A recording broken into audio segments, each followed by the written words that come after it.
Chapter 661 I Prefer Your Rebelliousness. 661 Chapter 662 Impossible to Allow to Appear. After this exchange, until the stars gradually appeared, Ion said goodbye to the one-eyed man reluctantly, and let him go back to the cabin to stay with his companions, so that his companions would not worry too much about the one-eyed man's safety. As the one-eyed man disappeared on the deck under the leadership of the two Navy, Rear Admiral Hope asked uncertainly, "Master Yan, do you want to make some special arrangements for this pirate?" "Huh? What special arrangement?" Yan asked. "It's, Major General Hope smashed his mouth and said, treat yourself." Ian glanced at Major General Hope and pointed his finger at the word justice on the conspicuous sail above the battleship. "The meaning is self-evident." Major General Hope came to his senses and replied quickly, "Sorry, Lord Ion, I said something stupid." Ion sighed softly and then said while putting away the fishing rod, "I communicate with him because I regard him as an equal to me, but at the same time he is also a pirate, or a pirate who has committed a lot of evil in the sea." "What does he have?" "Eligible for special privileges from the Navy." When Major General Hope heard the words, he couldn't help being awe-inspiring and replied, "Yes." Immediately, Ion said with a bit of exclamation, "Just treat him as an equal and he will be sent to Judicial Island to face trial. I hope he can reform well and become a human again as soon as possible." Of course, Ion is actually very clear that without the intervention of power, the common outcome of pirates will only be to be sent to the advanced city for permanent detention or to be executed on the spot. So, I can only hope that Mr. Captain will be able to become a man again as soon as possible. As for using his power to rescue the one-eyed man, Ion had no plans to do so. In terms of pure rationality, the one-eyed man was just a mere dregs of the sea, not of much value at all. Looking at it with a slightly more emotional gaze, even though the one-eyed man is not the heinous pirate, he still has a record of harming civilians. Death is his due destination as a pirate. Presumably the one-eyed man had already realized this, so at the end of the conversation, the one-eyed man did not ask Ion to live, but Jan will thank the one-eyed man in the end, and thanks to the one-eyed man, Jan has a basic look at some of his preliminary ideas. In the eyes of the one-eyed man, even if the world government really established such an adventurer organization, there is a high probability that the one-eyed man would not join. Not only because that doesn't seem to be true freedom, but more importantly because the one-eyed man lacks the most basic trust in the world government. For the one-eyed man who once passed through the Chambord Islands, he is well aware of the darkness and hypocrisy of the world government. In other words, those pirates who can really reach the New World waters in the second half of the Great Route have some understanding of the darkness and filth hidden by the world government. It's just that the vast majority of pirates don't care about this at all. After all, they are also not good fun, and naturally they will not do anything superfluous and uninteresting. And if you put aside the factor of the world government, the one-eyed man admits that with his original intention when he went to sea, he might really join the Adventurers Guild envisioned by Ion. 329. However, the one-eyed man did not forget to laugh at the end, and vaguely reminded Ion that such a daydream was impossible. How could the world government allow that kind of Adventurers Guild to appear? In that case, it could form an organization that is far more exaggerated than the Four Emperors level pirate group, even larger than the Navy. Even if you are now, it's impossible to achieve a high status. Don't be naive. Recalling the words that the one-eyed man said intentionally or unintentionally, Ion couldn't help but smile and thought silently, "Yes, my friend, the current world government will not allow the so-called Adventurers Guild to appear, but you are not sure that it will appear in your next life. Then let's have a real drink." Immediately, Ian pushed his glasses and turned towards his cabin. After returning to prepare to rest, he is also preparing to slowly re-scratch the thoughts in his mind now. "And, if there is a chance, I have to communicate with different pirates in person, different pirate groups, different characters, different genders." Thinking of the end, Ion couldn't help laughing at himself a little helplessly. "Tisk, why do I seem to have become a little toiled? Obviously I plan to rest for a while." However, he was already asleep, and his spirit entered the space of consciousness and continued his habitual practice. What he did not know was that the area where the naval battleship is now located is very close to the territory of the Whitebeard pirates. At the same time, on the main ship Moby Dick of the Whitebeard pirates, a meeting of officers was being held. The extremely burly Diamond Jaws crossed his chest with his arms and said in dissatisfaction, "What does Lieutenant General Ion mean?" After leaving Wano, he went straight to our territory and then started to circle around our territory. Dressed like a gentleman on the outside, but he deliberately opened his chest. Foil Bista, who showed his strong chest muscles, said speculatively, "In my opinion, that arrogant guy is probably planning to provoke our Whitebeard pirates. Then maybe it's necessary to teach that guy a good lesson so that he understands that even defeating the red-haired brat doesn't mean that he can compete with us." Diamond moment Jaws agreed in agreement. Immediately, as the two heavyweight cotters spoke, many of the cotters present were aroused and immediately agreed to go to war. The scene was once bloody and chaotic. All right.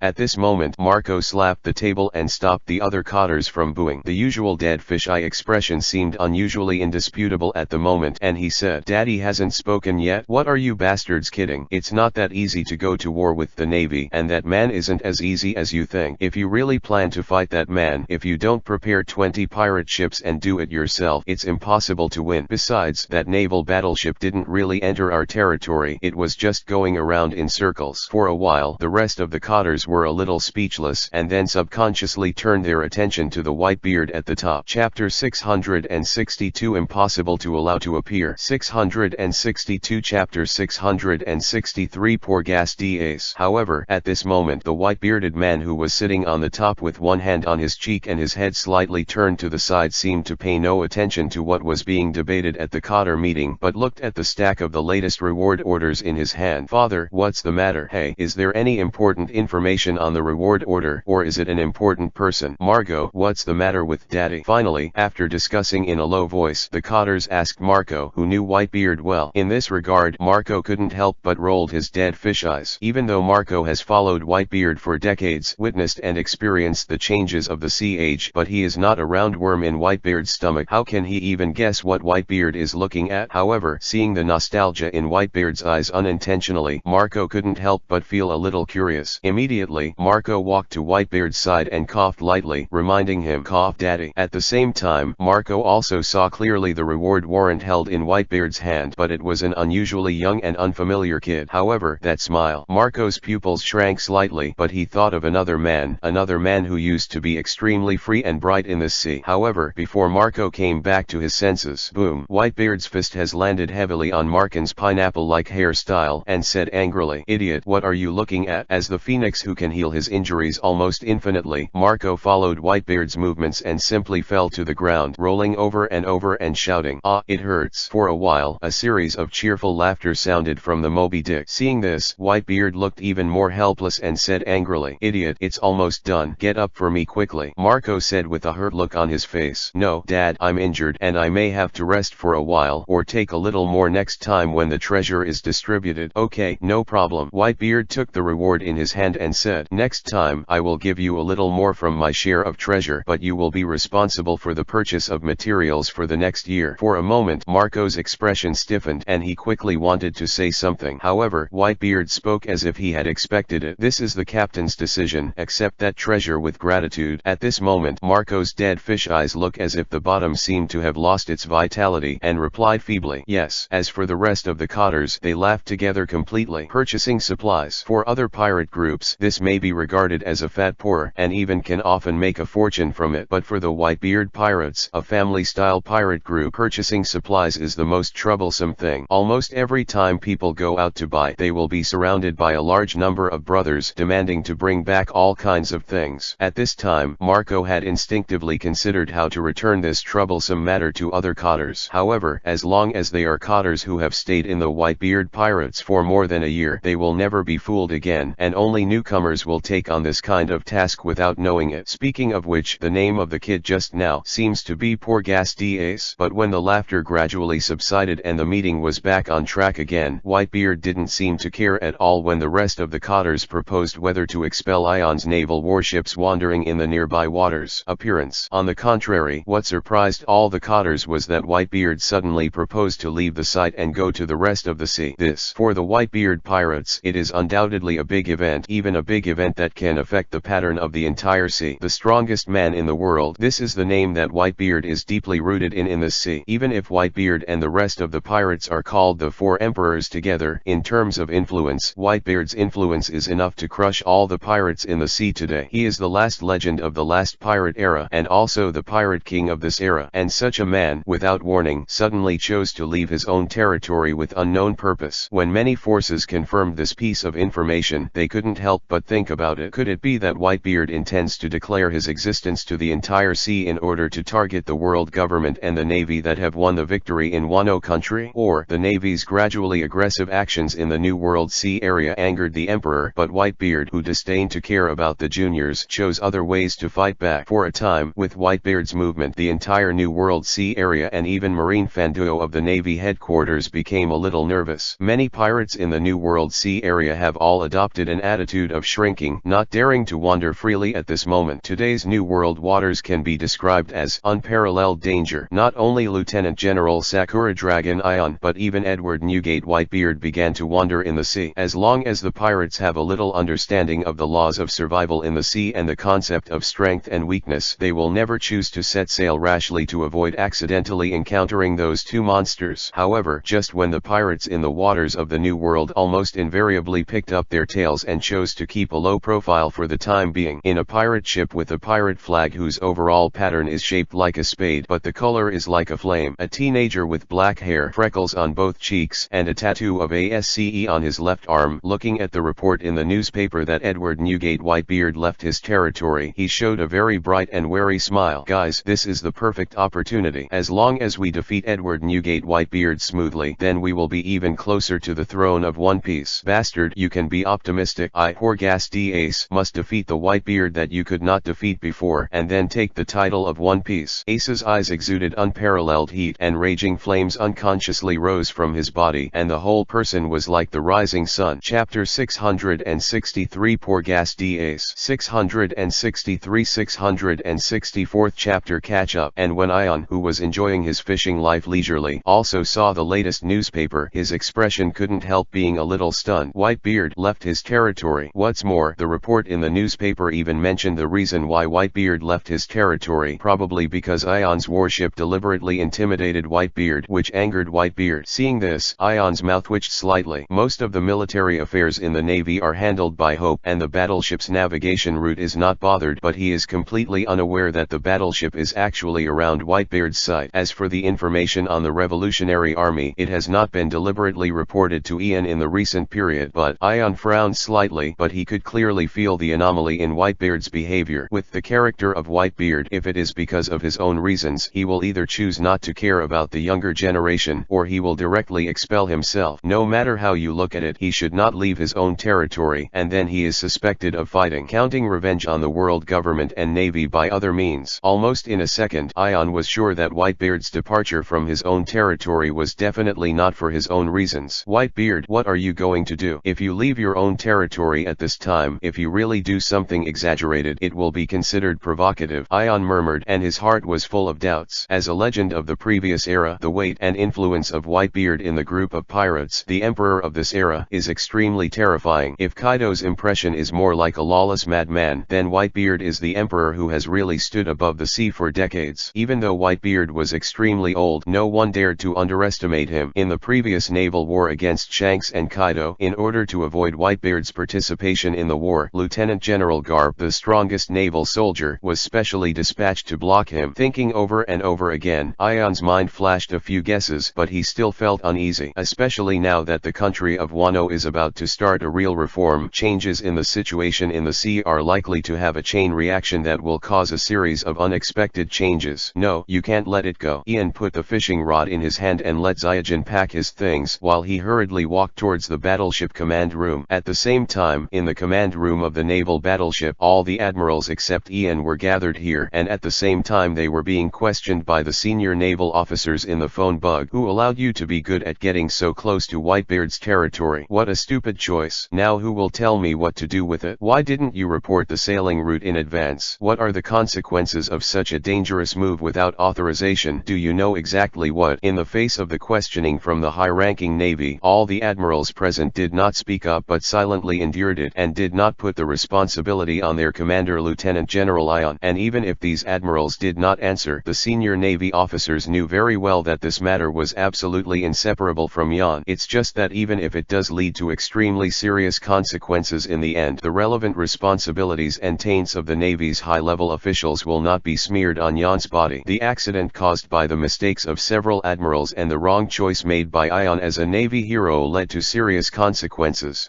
What's more, in the series of actions of naval warships, these naval officers have never reported to the naval headquarters in advance, and they themselves bear an unshirkable responsibility. In the end, as the accountability call from the Navy headquarters hung up, the atmosphere in the command room could be described as a dead silence. Originally, these naval officers who were ready ready to follow Ion to meet the Whitebeard pirates' counterattack, and even those who died in battle were also confused at the moment. 330. The Whitebeard pirates did not attack them but left the territory with an unknown purpose. Major General Hope, what should we do now? Does Lieutenant General Ion really mean to deter the Whitebeard pirates? Could it be that you misunderstood? Why don't you ask Lieutenant General Ion again? The problem is that now the Whitebeard pirates have left the site for unknown purposes. What should we do? Just as the admirals in the command room were discussing in a low voice, the door of the command room was suddenly pushed open. Bang! Immediately, Ian walked hurriedly into the command room, which surprised all the admirals present, and then hurriedly saluted Ian. Lieutenant General Ion.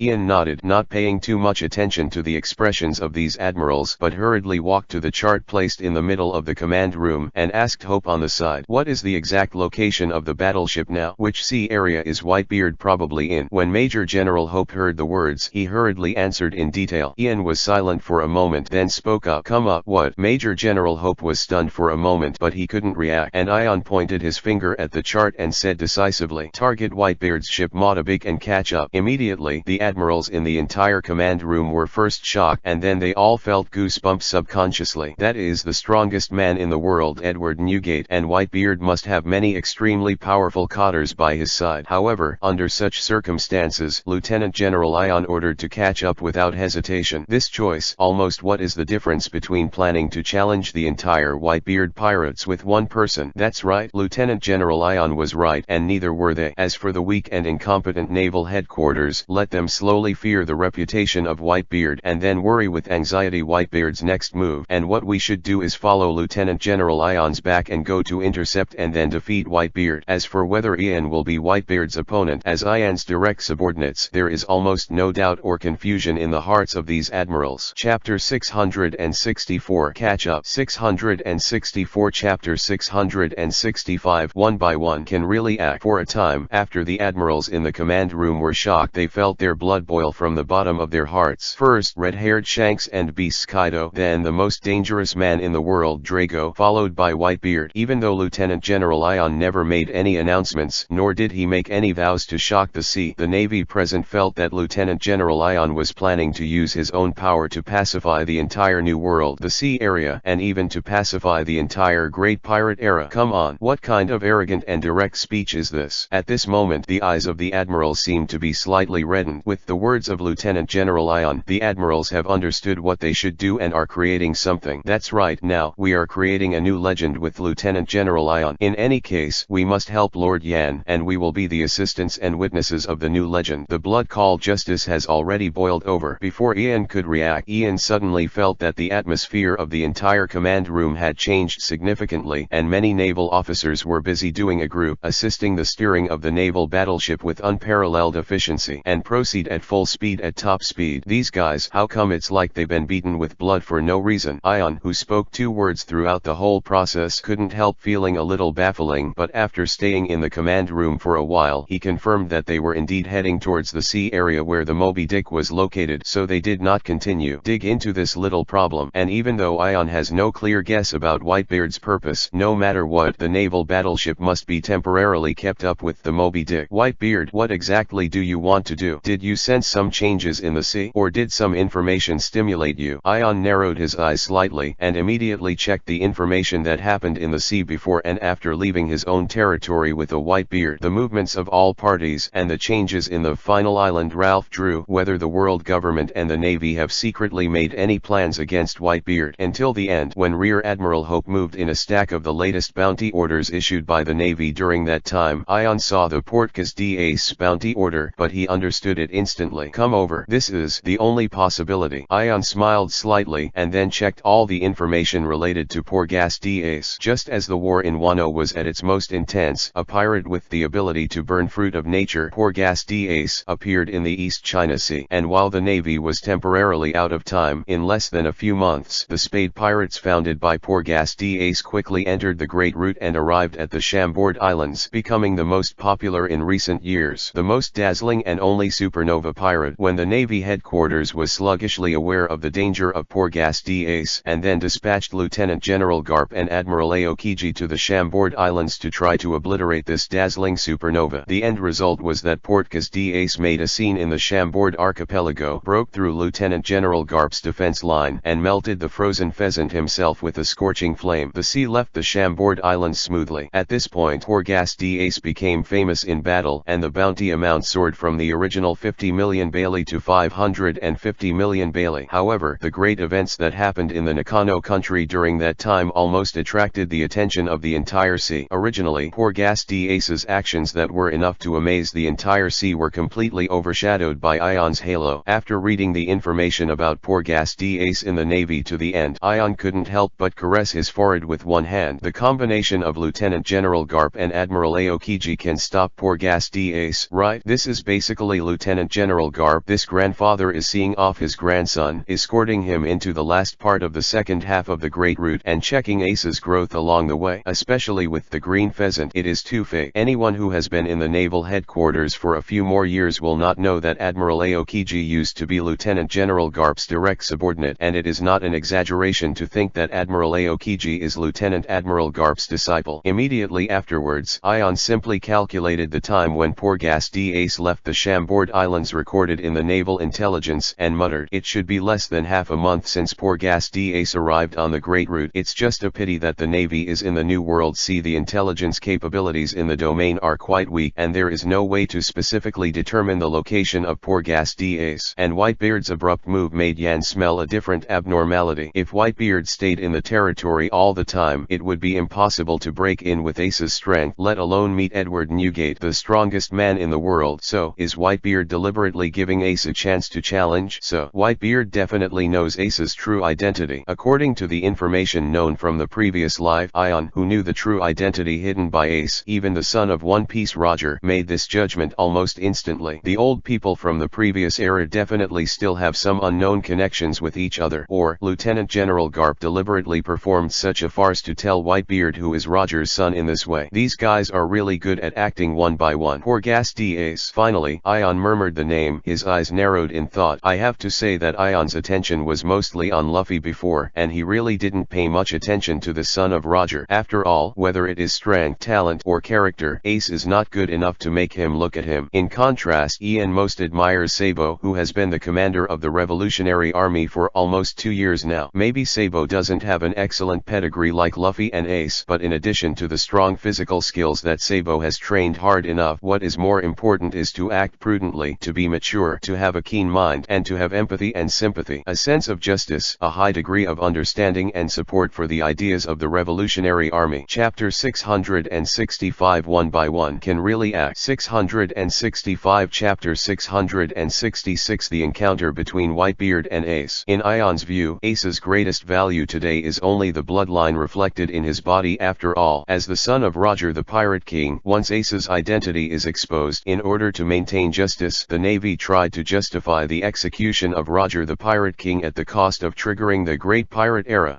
That is to say, Ace is a real powder keg-like existence that can trigger a war that can change the times at any time. Coupled with the abnormal performance of Whitebeard today, Ion understands the value of Ace, a dynamite barrel that can detonate the sea at any time if used well. Just as Ian was thinking about it secretly, the phone bug in Zyugen's body rang, which made Ian's eyes light up and hurriedly connected the phone bug. Lord Yan, the pure gold lanternfish has a tendency to flow to the surface. Analu's excited voice sounded. Position time, Ion asked. However, when Ion made a comparison on the chart according to the position reported by Analu, his face couldn't help but turn dark. That position was immediately above the route the Whitebeard pirates were traveling. If the Whitebeard pirates did not change their route, then the pure gold lanternfish would have a high probability of meeting with the Whitebeard pirates when they floated to the surface. During that time, if Ion takes action against the pure gold lanternfish, then everything will undoubtedly be exposed to the Whitebeard pirates. It's just that Ion has been waiting for the appearance of the pure gold lanternfish for more than a year. Tiger led the Sun Pirates and Analu to continuously track and monitor the pure gold lanternfish approaching 1 year. If you miss this opportunity, let's not say when the next time will be. The situation complicates. After confirming the relevant information to Analu over and over again, Ian muttered with an ugly expression, how to deal with it? Thinking of a way to provoke the Whitebeard pirates to change their route. It's just that Whitebeard is obviously heading in Ace's direction, trying to attract the attention of Whitebeard, who is about to come into contact with Ace with other things. It's difficult. I am afraid that even if Ion chooses to invade Whitebeard's territory at this time, Whitebeard is likely to choose refused to return to deal with Ion after contacting Ace. As for directly targeting Ace, then it is undoubtedly provoking Whitebeard, which is likely to lead to more chaotic consequences. But if you don't do anything, with the attraction of the Whitebeard pirates being watched by countless forces, the appearance of the pure gold lanternfish is likely to be known by a large number of forces at the same time. Countless ideas were speculated one by one in Yan's mind, but after all, it was not very feasible. More importantly, the time when the pure gold lanternfish floated to the surface was very close, and there was not much time for Ion to make a layup. Eventually, a risky plan slowly worked out in Ion's mind. Immediately, Ion directly contacted Drago and said directly, "Durag, let the bear send Sabo to this position immediately." 2 days later, the pirate ship of the Spade Pirates is heading towards a certain direction against the wind and waves, and Ace is standing on the bow. He stared eagerly ahead. According to the life cards and information that I bought from the underground black market, the Whitebeard pirates should be located not far ahead, and that Edward Newgate is in front. For the Spade Pirates who have just entered the waters of the New World, they simply do not understand how precious the life card and navigation information that can know where the Whitebeard pirates are. This kind of thing is even something that is impossible to appear in the underground black market. In other words, if anyone in the underground black market dares to touch this kind of thing, I am afraid that they will be directly eliminated by the Whitebeard pirates soon. However, at this moment, Ace, who lacks common sense, is completely unaware of Ace's challenge to buy, out of confidence in his own abilities, and Ace's companions out of trust in Ace's terrifying strength that he has crushed along the way. What's wrong with the beard? And there is no doubt that the information that he has spent a lot of money on is wrong. Soon, in the violent storm, the outline of a giant pirate ship like a whale came into Ace's eyes vaguely. "Found it!" Ace shouted excitedly, and an incomparably hot flame ignited on his body at the same time, like a small sun rising slowly in the storm. "Whitebeard,